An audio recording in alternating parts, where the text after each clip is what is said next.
Quero abrir a nossa bandeira brasileira e perguntar ao Décio, que convive muito fortemente com o Partido dos Trabalhadores já há mais de 40 anos, o que representa esta bandeira para você enquanto político brasileiro, Décio? Décio, eu analisando o cenário de 2016 aqui em Gaspar, o Celso está aqui, não vai me deixar mentir, o PT fechou a eleição com 8.500 votos. Vira 2020, Rampelotti e Pedro Sansão, os votos caem para 2.500.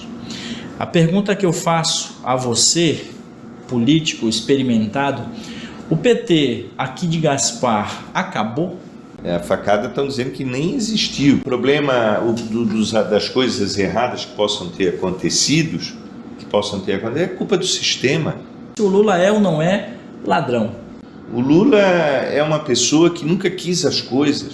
Você sabe que o lulismo é maior que o petismo, né? O Lula já em Santa Catarina apresenta 30% nas pesquisas. Acho que o governo Moisés deixou e deixa muito a desejar ao povo catarinense. O mesmo aconteceu comigo em Blumenau, né? Quando assumi a prefeitura estava uma ponte caída chamada Ponte do Tamarindo. Nós somos das grandes obras. Veja, no governo do presidente Lula, Alan, nós saímos da 12ª economia para a 6ª economia do planeta. Então, vamos falar da cidade de Blumenau, que eu sei que você tem um carinho enorme por ela, você foi prefeito lá. Lembranças boas?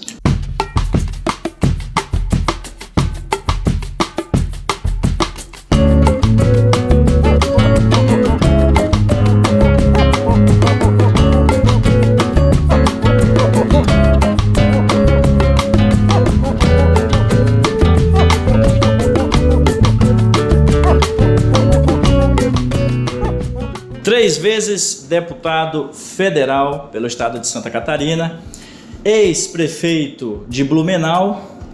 Hoje nós recebemos Décio Lima para um bate-papo esclarecedor, ele que é do Partido dos Trabalhadores aqui no estado de Santa Catarina.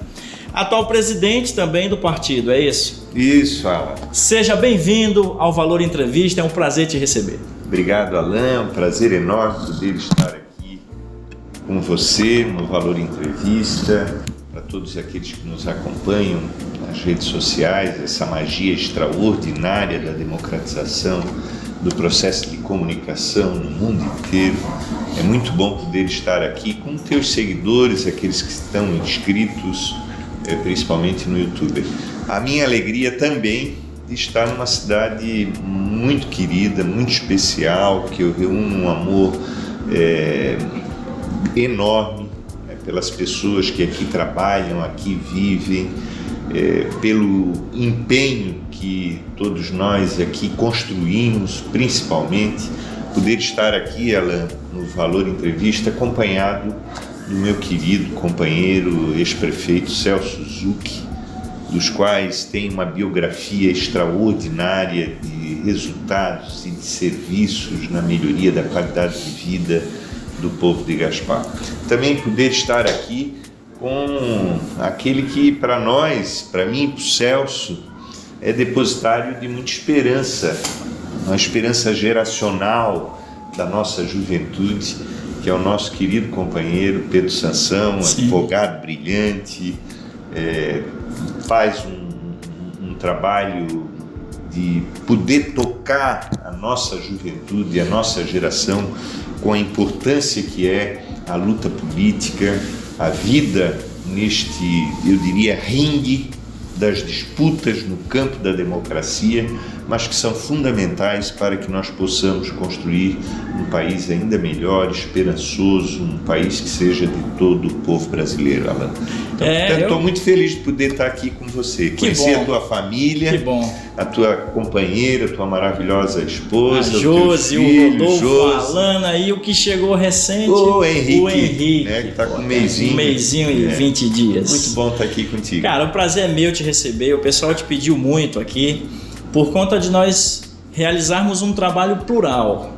Nós temos um trabalho imparcial, por exemplo, semana passada estava o deputado Kennedy Nunes, que é da direita, e hoje nós recebemos você, presidente de honra, o Celso, que que é do Partido dos Trabalhadores na cidade de Gaspar, também está aqui, ex-prefeito da cidade de Gaspar, está aqui no estúdio.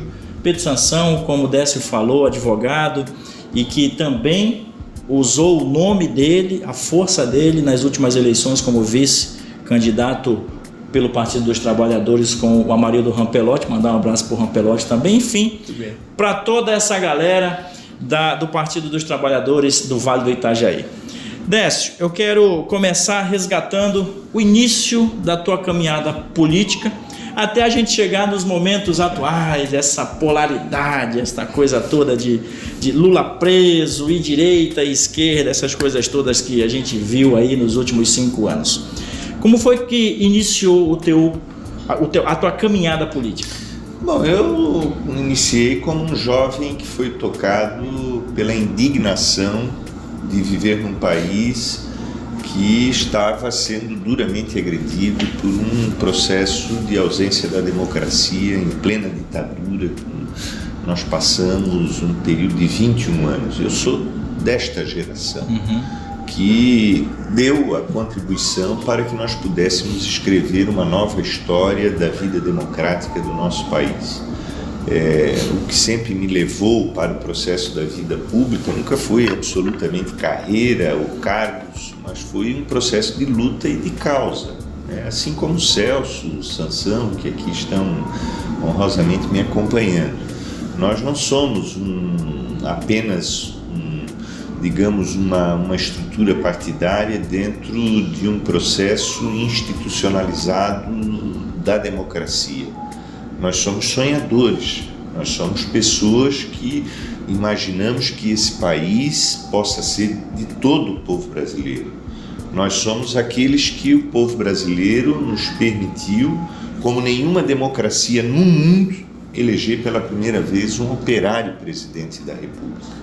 Não há registro na vida democrática no planeta que tenha alcançado o que nós alcançamos de colocar alguém que tinha na sua própria carne as feridas do nosso povo, que foi o presidente Lula, e que estabeleceu um marco regulatório na vida do povo brasileiro. Foi no período do presidente Lula que nós saímos do mapa da fome, da miséria. Foi no período do presidente Lula que nós tiramos 40 milhões de pessoas que estavam acordando de manhã e não sabendo se teriam um prato de comida. É isso que nós representamos nesse momento.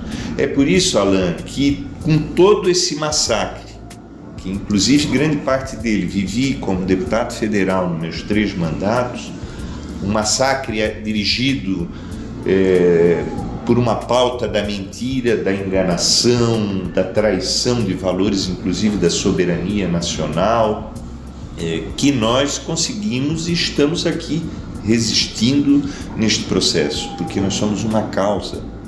O PT, que foi fundado há 41 anos, que eu tenho a honra de ser o filiado número 2 de Santa Catarina, de ter participado de todo este processo nos últimos 41 anos, é um processo resiliente, não é resistente.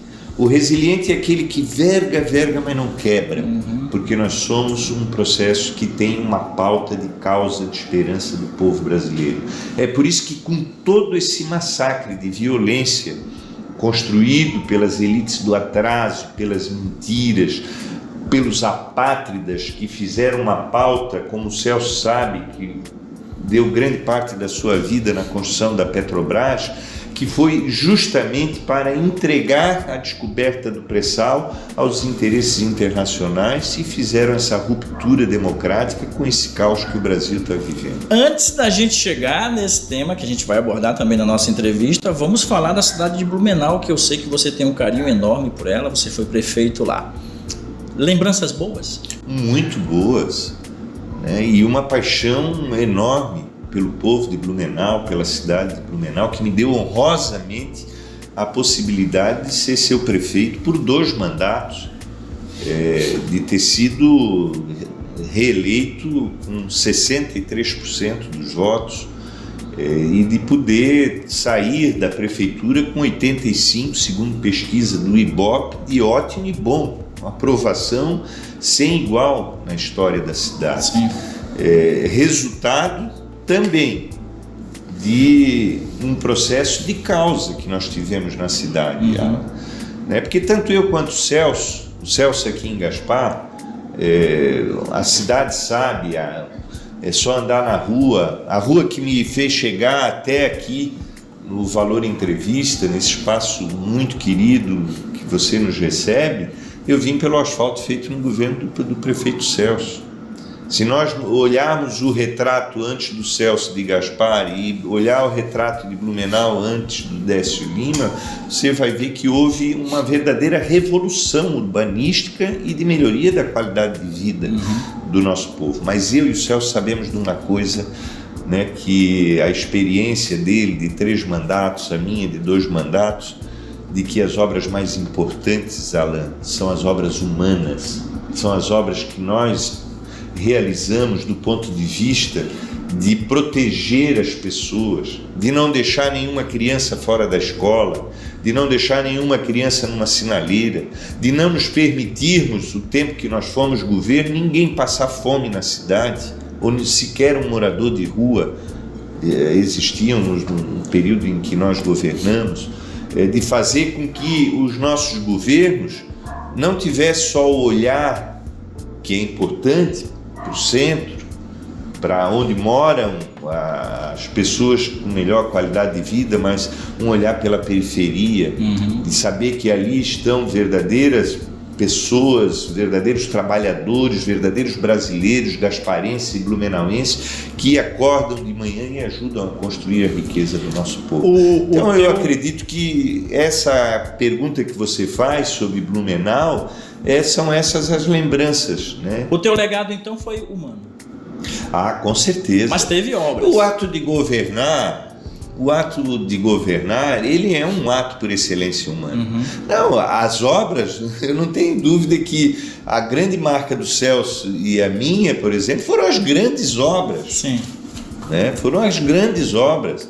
Né? Olha a ponte que o Celso fez aqui com muita luta, que ligou.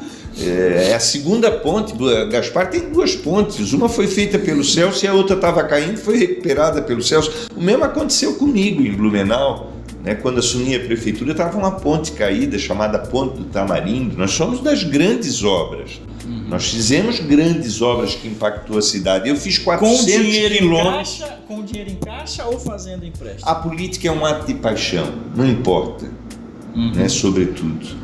Né? Os recursos se fazem na medida que a gente tem alguém que protagonize o processo administrativo no honroso cargo de ser prefeito, com sonhos, né? E as dificuldades nós vamos buscar. Sim. O Celso, por exemplo, é um prefeito que não parou, não ficou sentado na cadeira, né? Foi atrás das alternativas, né?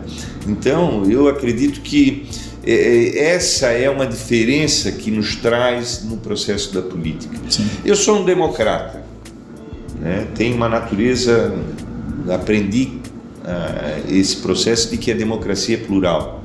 Eu não tenho na democracia campos de ódio. A democracia tem que ser um campo de paz.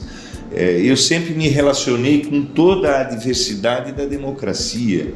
Eu me relaciono com todos os políticos de Santa Catarina, não tenho nenhum problema, nós sempre nos apertamos as mãos, o importante é o interesse difuso. Sim. Agora é visível, Alain, que nós do PT temos uma diferença, que é a paixão que nos move, né? Nós somos apaixonados, né, pela esperança de um Brasil que nós temos claramente certeza, um país dessa dimensão continental, com uma população de 220 milhões de habitantes, nós podemos ser uma marca, um paradigma para o mundo, como o Lula mostrou. Veja, no governo do presidente Lula, Alain, nós saímos da 12ª economia para a 6ª economia do planeta. Infelizmente, hoje já estamos na 13ª economia do planeta, voltamos para trás, voltamos ao mapa da fome, mas mostramos que esse país pode ser de todos. Essa paixão e esse compromisso com o ser humano, com as pessoas, é que nos fazem a diferença na vida pública. Sim. Eu não estou aqui debatendo com você, interagindo com os nossos aqueles que nos acompanham nas redes sociais, pensando em algum cargo político. Eu tô aqui com você, interagindo com o seu público, pensando de que o Brasil, nesse momento, pode sair desta encalacrada que, infelizmente, a própria democracia se permitiu, né, que é a eleição de um genocida, né? Infelizmente, essa palavra, ela é, confesso, alguém que negou para o nosso povo, numa crise sanitária com essa pandemia, as condições mínimas, né? Muitas pessoas morreram nessa conta, né? E isso foi um genocídio, confesso. Eu convivia, Alan, com este presidente durante 12 anos no mesmo teto. Eu lamento o Brasil. O Brasil podia ter escolhido, não precisava ser do meu partido, qualquer outro. Segura, porque nós vamos para a segunda parte da nossa entrevista com o Décio Lima, e tem aí família Bolsonaro, tem o próprio ex-presidente Lula, tem o período que você trabalhou como deputado federal em Brasília, suas grandes obras, o reconhecimento do povo catarinense, você que tem mais de 450 mil votos nas últimas eleições para governador, tem a novidade que provavelmente é pré-candidato ao governo do estado, assim como o Celso é pré-candidato a estadual também. A gente tem novidades ainda para você que nos acompanha, não saia daí. Décio Lima no canal Valor Entrevista. Tá gostando? Deixa um like, faz um comentário, compartilha a nossa entrevista para que muitas mais pessoas tenham essa informação que o Décio está passando aqui. Já voltamos.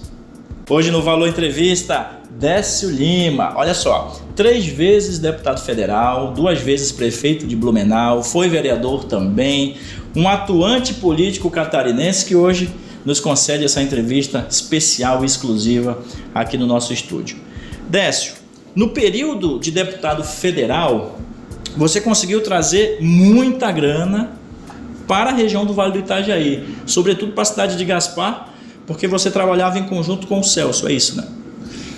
Eu tenho muito orgulho dessa pauta, Alan, né? Porque nós conseguimos fazer com que a cidade de Gaspar tivesse uma qualificação do ponto de vista dos projetos que foram idealizados pelo prefeito Celso Zucchi nesse período, né?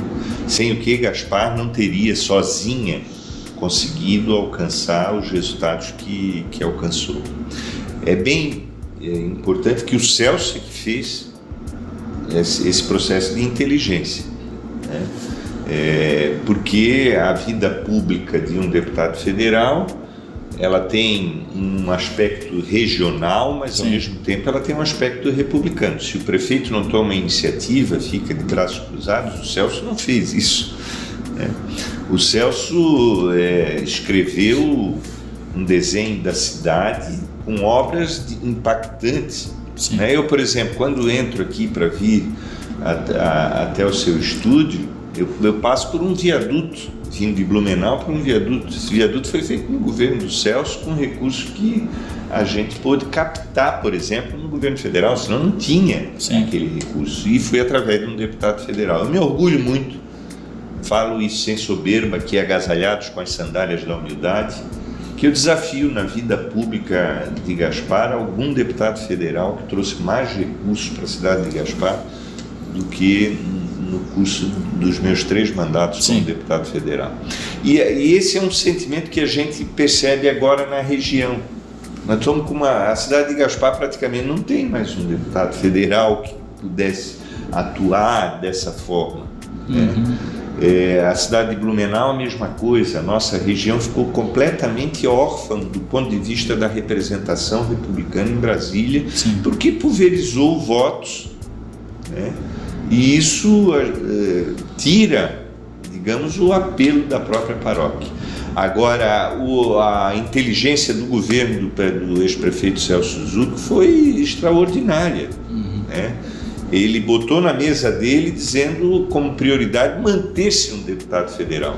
Eu também quero aqui dizer, né, a minha gratidão que eu tenho pelo povo de Gaspar, por todas as eleições que soube reconhecer o trabalho que a gente fez trazendo essa quantidade de recursos para a cidade. Sim. E sempre me deu a condição por 3 mandatos de reeleição, com uma votação expressiva sempre na cidade de Gaspar, né?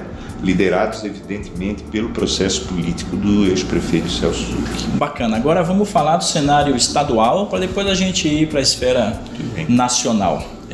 A avaliação sobre o governo de Carlos Moisés, como é que tu enxerga o governo? Está sendo legal, não está sendo legal? Veja, eu faço esse debate do ponto de vista da política. Eu disputei a eleição com Moisés, né? E não cabe aqui eu me apequenar do ponto de vista de fazer um processo meramente acusatório. Sim. Mas você vê que a pauta de Santa Catarina foi uma pauta que não foi o povo catarinense. Uma pauta que afastou o governador por 2 oportunidades, uma pauta que trouxe um conjunto de CPI, de atitudes decepcionantes, casos de corrupção. Eu gostaria de estar falando do Moisés, né, sobre outras coisas. Eu gostaria de estar falando dele de uma pauta que pudesse ter atendido a agricultura familiar, onde moram 1 milhão de catarinenses, uma política de proteção e de indução econômica, gerando renda para a agricultura familiar. Eu gostaria de falar do governo Moisés, que ele pudesse ter uma condição de crédito para o micro e pequeno empreendedor, né, que nessa situação visivelmente houve um processo em massa falimentar das micros e pequenas empresas, de crédito subsidiário que pudesse dirigir ao micro e pequeno agricultor. Eu gostaria de ver uma política de infraestrutura para Santa Catarina, né? Eu tenho muito na mente, né, os resultados dos últimos governos, né, que nós temos que considerar. A marca que Luiz Henrique da Silveira deixou, né, com os processos de indução regional do desenvolvimento econômico. Sim. Então eu faço a minha crítica, uma crítica dentro dos interesses difusos do nosso povo. Acho que o governo Moisés deixou e deixa muito a desejar ao povo catarinense. Ainda falando de governo estadual, você é pré-candidato ao governo novamente? Eu tenho uma tarefa que é uma tarefa que se coloca do ponto de vista da construção de uma alternativa política em Santa Catarina. Eu estou protagonizando esse processo pelo meu partido, mas eu tenho uma tarefa que é de aglutinar os setores democráticos, sim, cujo desenho da política catarinense ainda não está colocado. Então, nesse momento, pelo meu partido, eu estou colocado neste ambiente para fazer essa construção, colocando inclusive um nome para ser palco de um debate. Mas veja, em 2018 eu fui candidato sozinho, isolado, PT, sem qualquer política de aliança. Essa é a tarefa, inclusive, que eu tenho como presidente do PT. Nós estamos vivendo um outro processo na vida política do Brasil, né? E em 2018, Alan, eu cheguei a liderar as pesquisas em Santa Catarina até 20 dias antes das eleições. Era certo que eu ia para o segundo turno, mesmo numa condição política muito precária, isolado, né, sem qualquer aliança político-partidária.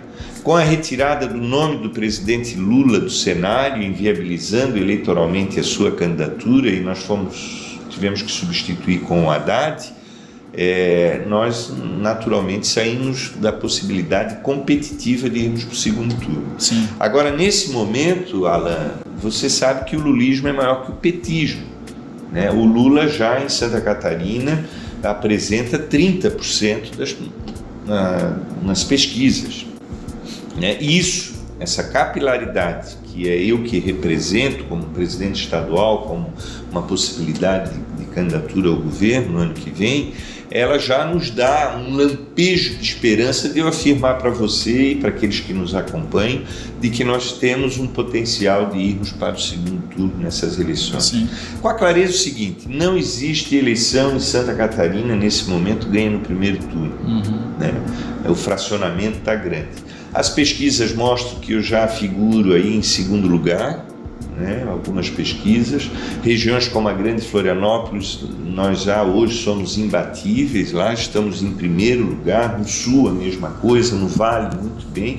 Então é um processo que nós vamos ajudar a construir, sempre pensando com a grandeza de que a democracia é mais importante, que o Brasil precisa recuperar novamente o Estado de Direito, garantir que o processo democrático seja a grande alternativa de, inclusive, debater, mudar governos, né, dentro dessa convivência democrática que está tão agredida ultimamente no nosso país. Vamos lá, continuando nessa esfera agora, falando do cenário nacional. Quando eu anunciei a tua visita aqui no estúdio, os nossos seguidores, eles mandaram perguntas, lógico, né, para participar, para prestigiar a tua presença aqui, e algumas perguntas elas foram contundentes, e agora eu vou dar a oportunidade para o Décio comentar a respeito delas. Por exemplo, uma que veio o que tu acha se a Lava Jato fez ou não um bom papel para o país? E se o Lula, olha a pergunta que eu vou fazer, mas chegou pelo nosso internauta, pelo nosso internauta eu tenho que fazer, se o Lula é ou não é ladrão? Bom, eu que te agradeço essa pergunta, agradeço ao internauta que faz, porque esse é um tema que precisa ser desnudado no Brasil, precisa ser esclarecido. Sim. Eu vou começar pelo Lula, pela pergunta do Lula.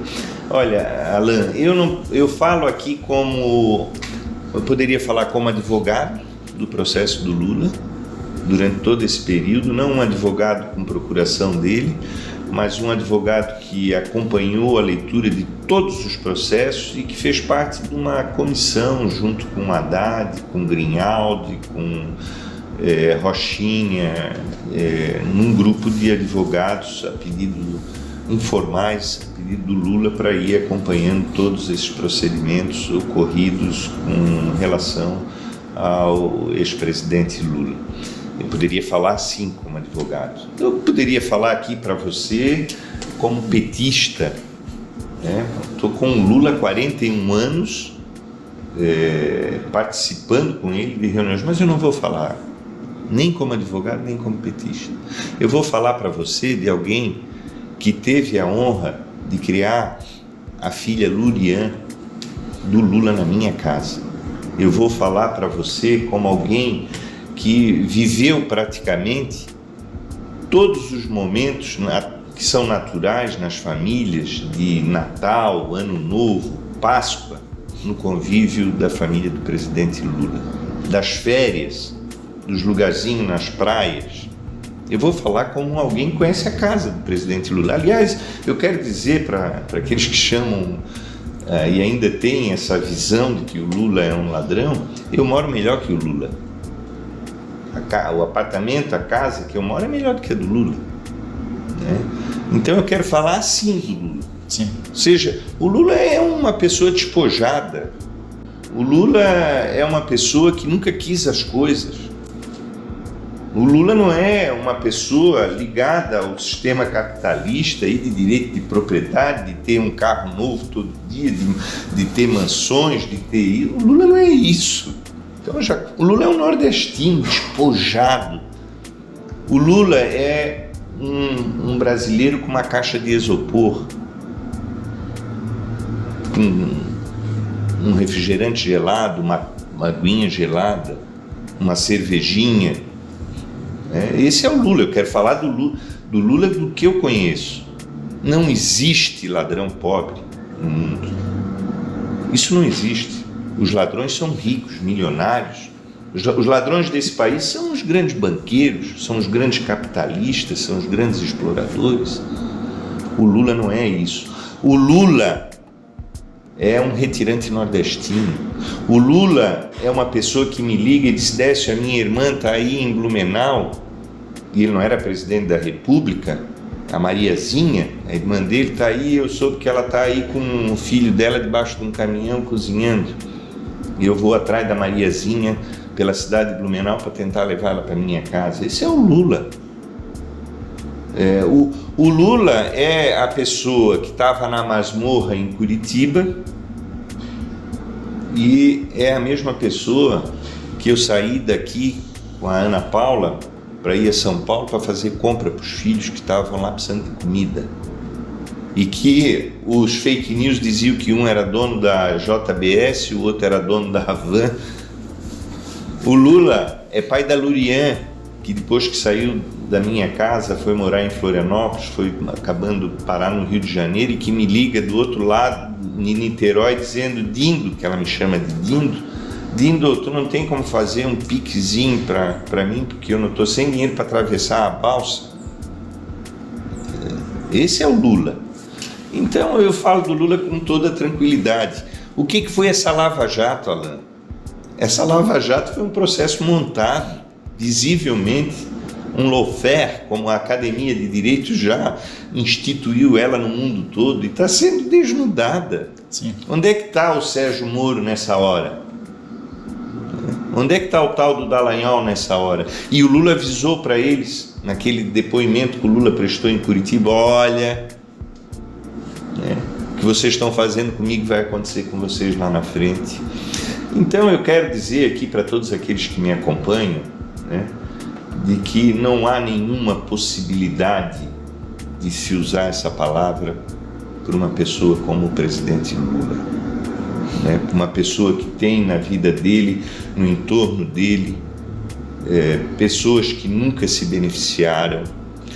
Os que aconteceram não estão perto do Lula, porque o poder, infelizmente, contaminou algumas pessoas.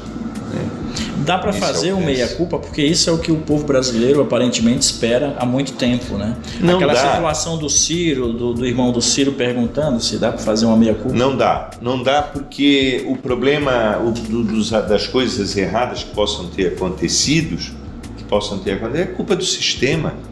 Nós temos um sistema republicano que não se controla. O Celso sabe o que era sentar numa cadeira de prefeito, mas às vezes estava acontecendo uma coisa errada lá numa escola, lá num caminhão. Você não consegue. Nós temos um sistema que não tem controle. Aliás, foi no governo do presidente Lula que ele criou a controladoria, que criou o painel da transparência, que criou um verdadeiros processos de combate à corrupção. Agora, o Lula nunca tolerou esse tipo de coisa. Então eu falo como uma pessoa que conhece. Não quero aqui só falar como advogado que sou, não quero falar como petista que sou, vou falar com um ser humano que conviveu, que sabe. Então isso são certezas absolutas, que eu posso aqui te trazer. O presidente Lula é aquele que, se ele tem duas camisas, uma ele dava na hora. Esse é o ser humano que é o Lula, E, aliás, isso é muito próprio da origem dele, da cultura dele, dos nordestinos que são assim. Décio, nós vamos para a terceira e última parte da nossa conversa. Já voltamos. Para você que está nos acompanhando, não saia daí. Hoje, presença ilustre aqui no estúdio do canal Valor Entrevista. Nós estamos conversando com o Décio Lima. Muito obrigado mais uma vez pela oportunidade que você nos dá de mostrar o nosso lado imparcial, democrático. Como todo mundo acompanha o nosso trabalho, sabe que nós prestamos um serviço aí para a comunidade imparcial. Décio, eu analisando o cenário de 2016 aqui em Gaspar, o Celso está aqui, não vai me deixar mentir. O PT fechou a eleição com 8.500 votos. Vira 2020, Rampelotti e Pedro Sansão, os votos caem para 2.500. A pergunta que eu faço a você, político experimentado, o PT aqui de Gaspar acabou? O PT, como eu disse aqui no começo do teu programa, é algo a ser estudado. Não no Brasil, não, pela humanidade, pela sua resiliência. Verga, mas não quer. Os ataques que o PT sofreu, principalmente em Santa Catarina, muito mais violência, através das fake news, dos disparos, das redes sociais, da grande mídia, dos chamados âncoras das grandes televisões. Se nós analisarmos também a conjuntura da democracia mundial, ver o que aconteceu com o processo Mãos Limpas na Itália, que desapareceu com todos os partidos, num processo mais ou menos idêntico a esse do lavajatismo, você vai dizer para mim, poxa, vocês não são pequenos. Hoje tem a maior bancada. Mesmo com os números que você apresentou. Sim. Né? Porque o PT é uma causa. Então nós não podemos imaginar que o PT é o extrato de resultados que tivemos nas eleições de 2016 e 2020. Não é. Porque em qualquer outra democracia não estaria nem disputando. Sim. E você vê que nós não nos permitimos sair do debate da luta pelas certezas que nós sempre tivemos de todos esses acontecimentos. Eu aprendi, aliás, Alain, de que a gente tem que ter na vida pública uma coisa chamada paciência histórica. São momentos. Sim. São momentos que se organizam. Por exemplo, a cidade de Gaspar, não tem dúvida que a grande alternativa de futuro que nós vamos ter aqui passa pelo PT, pela construção do PT, a presença inclusive do Sansão aqui. Nós vamos ter agora um processo nessas eleições estaduais que eu estou me impressionando como presidente estadual. O maior contingente de filiações de todos os partidos de Santa Catarina é no PT. Sim. A juventude vindo para o PT, um extrato de que a juventude, por exemplo, brasileira e de Santa Catarina são altamente progressistas e estão esperando esse processo acontecer. Então, não dá para nós botar na pauta um processo como esse das últimas eleições aqui para a cidade de Gaspar, porque a cidade de Gaspar nós comandamos por 3 vezes já, E todos os resultados aqui são fantásticos. Eu tenho certeza que nessas eleições de 2022 nós vamos eleger um deputado estadual aqui de Gaspar. Nós temos todas as condições. Sim. Nós vamos estar no processo político, vamos organizar e construir o processo para 2024 para nós voltarmos ao governo da cidade de Gaspar. Décio, uma das outras questões no país é esse fato de o PT desejar, como a população fala, isso aqui não é o Alan que está falando, mas a gente ouve muito isso, transformar o Brasil numa Venezuela, numa Coreia do Norte, numa China que tem e não tem capitalismo. Qual é a mensagem que tu passa para quem está nos vendo agora a respeito disso? Porque a gente sabe que o ex-presidente Lula ficou 1 ano e meio preso na masmorra, como você mesmo colocou, e a gente percebe também, como comentam aí as redes sociais, principalmente os jornais, que o ex-presidente Lula ele vem com uma ânsia muito grande de fazer o que ele não tinha feito antes. Por exemplo, equilibrar a mídia brasileira ou deixar a mídia brasileira meio com uma mordaça. Como é que tu enxerga isso? Não, veja, primeiro que isso é uma pauta que eu escuto há 41 anos. Há 41 anos, quando eu comecei a organizar aqui em Santa Catarina o PT, fazendo as filiações, diziam que nós éramos comunistas. Sim. Agora, o Lula transformou o Brasil numa Venezuela? A Dilma transformou o Brasil numa Venezuela? Não. Levar o Brasil para a 6ª economia do planeta. No último governo da presidenta Dilma, Alain, nós estávamos com uma situação de pleno emprego no Brasil e era o 3º país do mundo no ranking de maior empregabilidade. Esse era o Brasil. Isso é Venezuela? Qual foi o maior erro da presidente Dilma? Eu acho que a presidente Dilma ela errou por ser honesta demais. Ela não quis diálogo com o Eduardo Cunha, que foi preso, está lá. Não quis, ela preferiu a situação que se criou com o processo de impedimento e assim, tirar uma presidenta. Qual é a alegação? Qual é o crime que ela cometeu? É pedalada. Sim. Então ela errou por não ter dialogado com os corruptos lá de Brasília. Essa foi o erro dela, porque o Congresso Nacional foi tomado, e isso eu posso te dizer, porque eu estava lá, foi tomado aqui, infelizmente, pelo fisiologismo da política.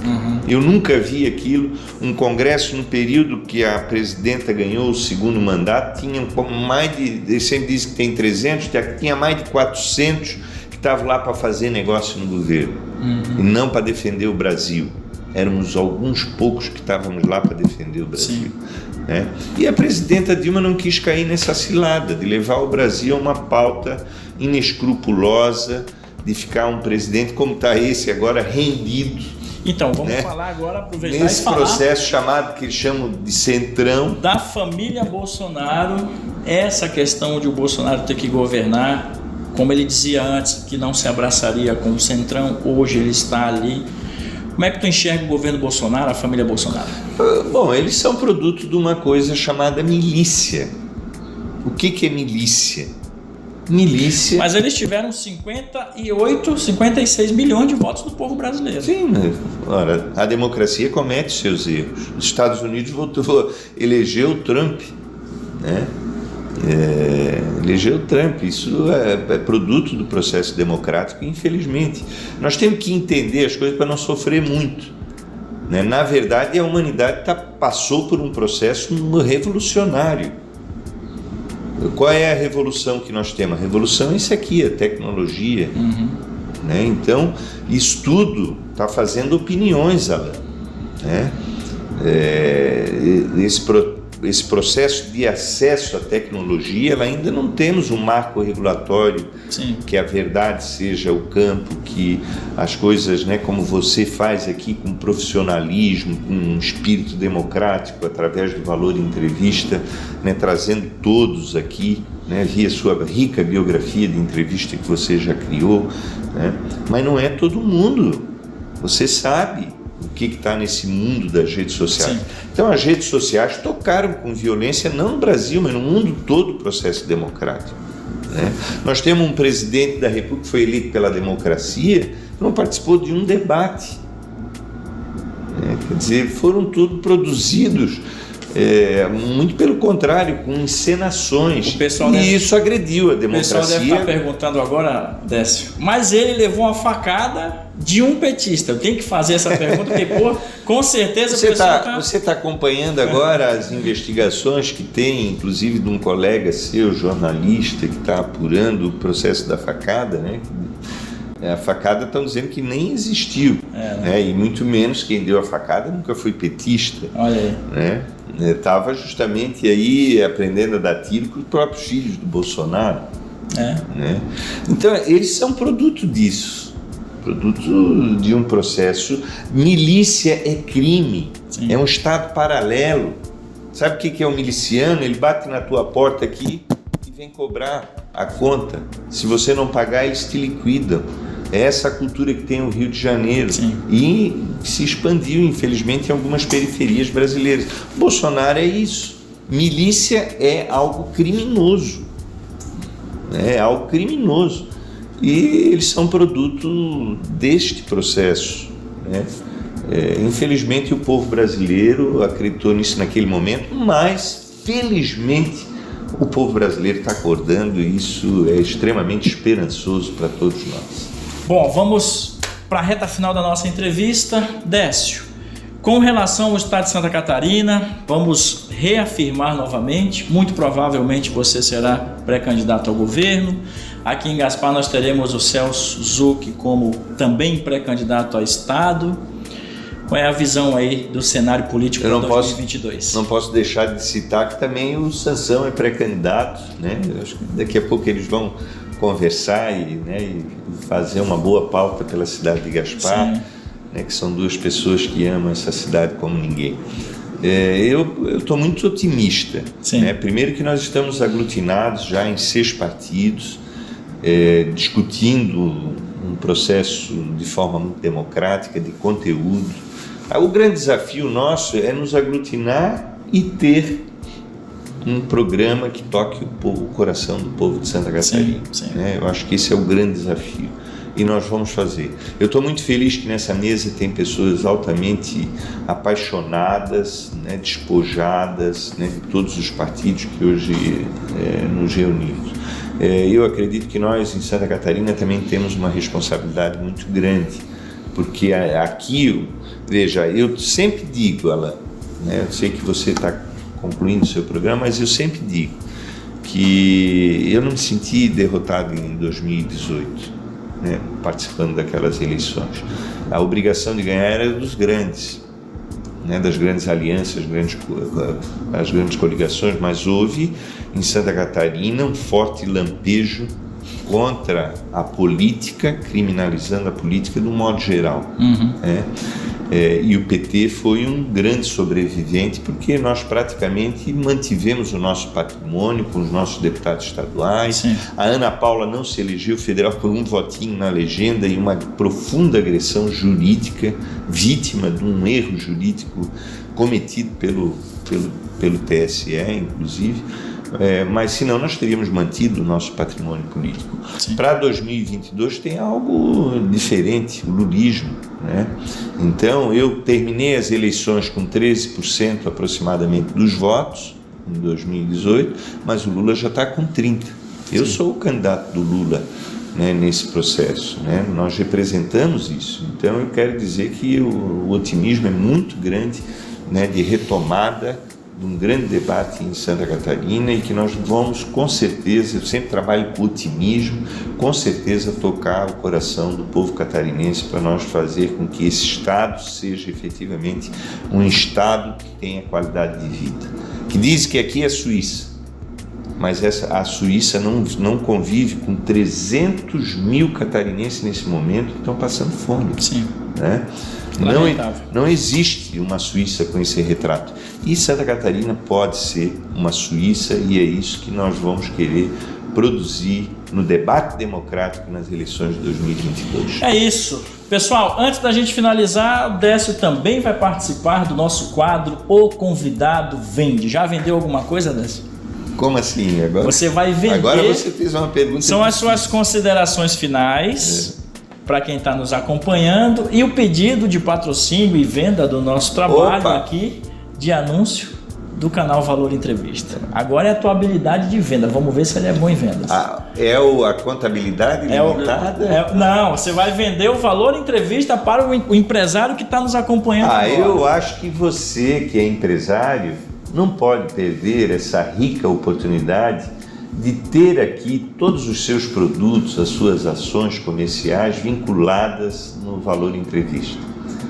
Já deu para sentir, aqueles que nos acompanharam aqui, a forma humanista, a forma simpática com que o Alan conduz este canal.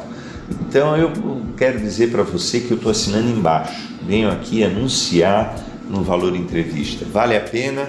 E isso representa também uma contribuição sua para o seu negócio, mas para a democracia brasileira. Aí, tá aprovado, Celso? Tá de boa? Pessoal, para a gente finalizar as considerações finais, eu quero abrir a nossa bandeira brasileira e perguntar ao Décio, que convive muito fortemente com o Partido dos Trabalhadores já há mais de 40 anos, o que representa esta bandeira para você enquanto político brasileiro, Décio? Essa bandeira é tudo para nós. Essa bandeira é o nosso coração, a nossa alma. Essa bandeira não é de meia dúzia ou não é de pessoas apenas que se apropriaram em momentos da nossa bandeira. Essa bandeira também é minha, é sua, né? É de todos nós. Essa bandeira representa com orgulho a trajetória de um país que soube se superar. O Brasil vai se superar nesse momento. Não acredite nas mentiras, nas colocações de que nós queremos outra cor para a nossa bandeira. Não, a nossa bandeira é verde e amarela. Nós não somos daqueles que saímos nas ruas e dizer que não vai ter Copa, que não queremos a Copa do Mundo. Não, nós somos um país verde e amarelo, bonito, que todos nós somos apaixonados. Essa bandeira, ela está no coração de todos nós. Era isso. É isso, pessoal. Para você que nos acompanhou, meu muito obrigado. Recebemos aqui Décio Lima, experiente político catarinense. Gostou do nosso papo? Deixa um like, faz um comentário. Eu sei que muitos questionamentos faltaram por conta do nosso tempo, mas comenta aqui embaixo que o Décio faz questão de responder para você. Ao Celso, muito obrigado por sua presença aqui no nosso estúdio. Pedro Sansão também. Hoje nós temos aqui a grata satisfação de receber a cúpula do Partido dos Trabalhadores no Vale do Itajaí. Décio, muito obrigado mais uma vez. Sucesso para você. Nosso canal sobe o nível na questão da imparcialidade. Para você que nos acompanhou, meu muito obrigado. Um abraço a todos. Tchau. Um abraço.